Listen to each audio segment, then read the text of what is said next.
You wake up 10,000 years ago. It's the middle of summer, and your tent smells like a wet dog that's been left out in the sun. Your neighbor built his hut facing the ridge where the wind cuts through, and every time you walk past his doorway, it's freezing in there, like he's showing off. You're sick of sweating through every conversation, sick of your food going soft by midday, sick of him. You want cold air, on demand, in your own hut.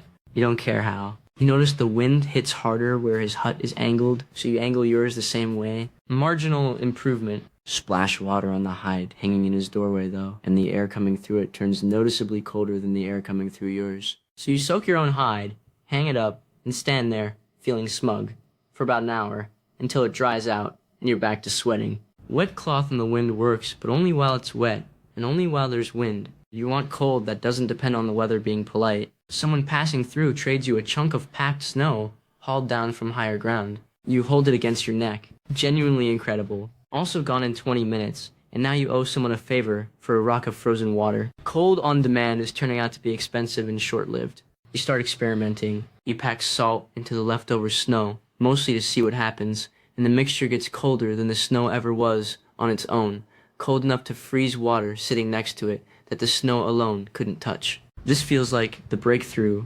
It is not. The moment the salt and snow finish reacting, the cold is gone, and you can't run it again without hauling more snow. It's a one-shot trick, not a machine, and you can chill a cup. You cannot chill a room, and you definitely can't chill a room every single day for the rest of your life. You're not the first to hit this wall. Whole cultures in ancient Persia built massive domed structures, yakshals, with wind catchers funneling air down over stored ice, keeping it frozen through brutal desert summers. Seriously impressive engineering dating back over 2,000 years. Haul in enough ice in winter, ration it carefully, and hope you don't run out before the heat breaks. Same limitation you just hit, at a much bigger scale. You want a machine that makes its own cold whenever you ask it to. Forever. Cooling off after a hunt one afternoon, you splash water on your arm, and as it dries, your skin actually feels colder than the air around it. The water isn't just sitting there, it's stealing heat from your arm to turn itself into vapor. What if you could trap that vapor somewhere else, squeeze it back into liquid, and use it again?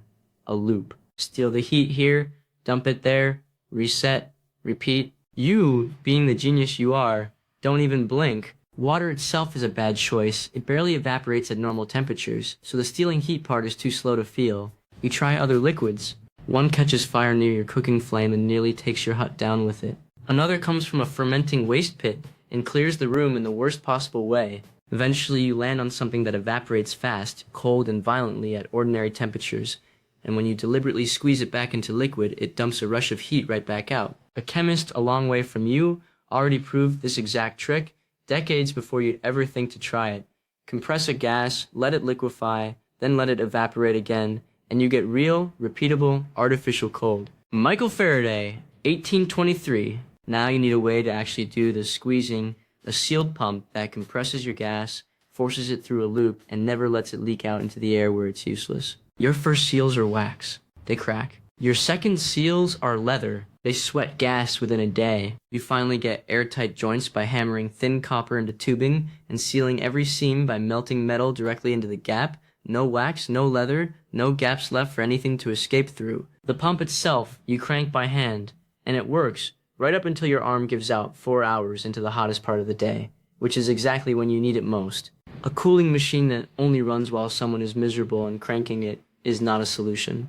You need it to run itself. Rubbing amber against fur gives you a spark, and sparks are useless. They're gone in an instant. Nothing you can build a continuous machine around. Stacking discs of 2 different metals with brine-soaked cloth between each pair gives you something completely different. Current that keeps flowing for as long as the stack holds together. A real, sustained electrical current, first stacked this way by Alessandro Volta in 1800. Current alone still won't turn your pump. Then you notice a wire carrying current makes a compass needle nearby twitch and swing. Electricity and magnetism are somehow the same family. Hans Christian Ørsted stumbles onto the same thing in 1820, and if a magnet can nudge a wire, the reverse should work too. Spin a loop of wire through a magnetic field, and it should push current out on its own. No hand cranking required. It does. Michael Faraday, the same person from the refrigerant gas, proves exactly this in 1831, and it becomes the seed of every generator and motor built afterward. Run the trick backward. Feed current into a wire loop sitting in a magnetic field, and instead of producing current, the loop spins. A motor. Your pump has a heartbeat that never gets tired. You assemble the full loop. The motor turns the compressor. The compressor squeezes your gas into a hot, high-pressure stream that runs through copper coils outside your hut, dumping its heat into the open air. The gas cools, expands through a narrow gap, and turns bitterly cold as a low-pressure stream running through coils inside your hut, pulling heat straight out of the room. A crude fan pushes that cooled air where you can actually feel it. The gas heads back to the compressor to do it all again. On, forever, no cranking, no melting ice, no waiting for wind. A German engineer beats you to running this at real scale by decades. Carl von Linde builds ammonia compression machines for breweries in the 1870s, keeping beer cold through summer.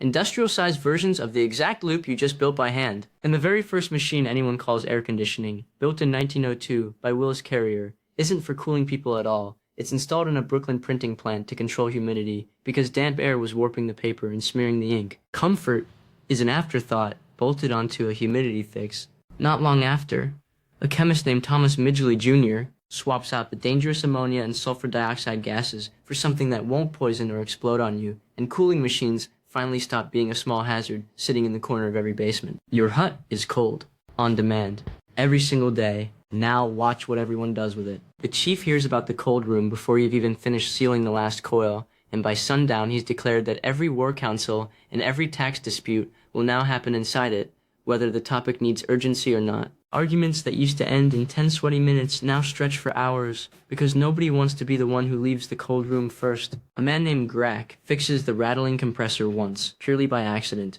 and immediately understands the leverage this gives him. Within a week he's refusing to touch it again, unless he's paid in meat, and the whole village is quietly terrified of what happens if the machine ever breaks when Grack is in a bad mood. Someone else submits a formal request just to have the airflow nudged slightly warmer, 6 separate arguments, a witness, and a dramatic pause before the final ask, because apparently touching the dial yourself is now considered an act of aggression. The chief appoints an official temperature keeper, whose entire job is mediating disputes over one knob. That knob becomes a battlefield. Nobody admits to fighting. Someone nudges it warmer at dawn. Someone else nudges it colder by midday. Neither side ever gets caught in the act, and both sides insist, loudly, that they haven't touched it, while quietly touching it constantly. Somebody realizes the cold room doesn't just cool people, it keeps meat from spoiling for days instead of hours. Within a week, half the back corner is stacked with someone's private hoard of preserved game, wrapped and labeled, guarded like treasure. The rest of the village starts quietly resenting whoever got there first, since there's exactly one cold room, and now it's a third people's space, and 2/3 someone's personal pantry. A rule gets proposed, limiting how much meat any one person can store in there. The proposal itself gets argued over inside the cold room for hours, because of course it does. Then someone forgets to shut the door on their way out, and the whole room bleeds cold air into the afternoon heat for an hour before anyone notices. A furious scroll gets passed, hut to hut, demanding whoever it was step forward. Nobody does. The scroll just grows, one more outraged edition at a time, until half the village has signed something about a door. By the time anyone actually needs an alibi for something unrelated, a missing goat, a suspiciously specific rumor about someone's marriage, half the tribe swears they were in the cold room that afternoon, which is a problem, since the cold room only fits about 6 people and 40 are now claiming it. The temperature keeper gets dragged in to settle who was actually there, based on nothing but who remembers the argument about the door. And you never did figure out who left it open. But at least now, when the room goes warm for an hour, everyone in the village has a strong opinion about whose fault it is. Subscribe, and next time, somebody else can take the blame for the open door.